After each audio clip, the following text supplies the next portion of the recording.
আজকে আপনাদের দেখাবো কিভাবে আমি রেডিমেড সিদ্ধ আলু দিয়ে আলু ভর্তা বানাই। এখন আমি একটা পেঁয়াজকে ছেলে কুচি কুচি কুচি কুচি করে কেটে নেব। ব্যাকগ্রাউন্ডে আপনারা যে চিকার মতো সাউন্ড শুনতে পাচ্ছেন, ভাবেন না সেটা চিকা, কারণ আমি ভিডিওটার সাউন্ড রেখে দিয়েছি, কারণ আমি একটা এএসএমআর ভাইব চাচ্ছিলাম এবং ব্যাকগ্রাউন্ডে আমার যে ছোট বাচ্চাটা কথা বলছিল স্পিড বাড়িয়ে দেওয়ার কারণে ওর কথাটা পুরোই চিকার মতো শোনা যাচ্ছে। যেহেতু আমি ড্রয়িং করতে ভীষণ ভালোবাসি, তাই আমি একটু আর্টিস্টিক ওয়েতে তেলটাকে পেনে দিয়ে দিলাম, just like the the mosquito coil. এখন আমি পেঁয়াজ এবং মরিচকে সাংঘাতিকভাবে ভাজা ভাজা করব। এখানে আমি শুকনো মরিচটাকে একটু থেতলি নিয়েছি, যেটার ভিডিও নিতে আমি ভুলে গেছি অবভিয়াসলি। যাই হোক, আপনাদের এখন একটু আলুগুলো দেখাই। আলুগুলো দেখতে একদম টুসটুসে রসগোল্লার মতো।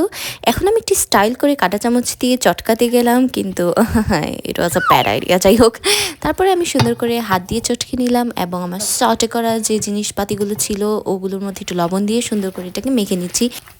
সামহাও ভর্তাটার কালার আমার মন মতো হচ্ছিল না, সাদা ছিল, তাই জন্য আমি একটু এটাকে বাঘার দিয়ে লাল করে নিলাম। আর এখন একটু কালি জিরা দিয়ে সুন্দর করে ডেকোরেশন করেছে এবং রেডি হয়ে গেছে আমার আলুর ভর্তা।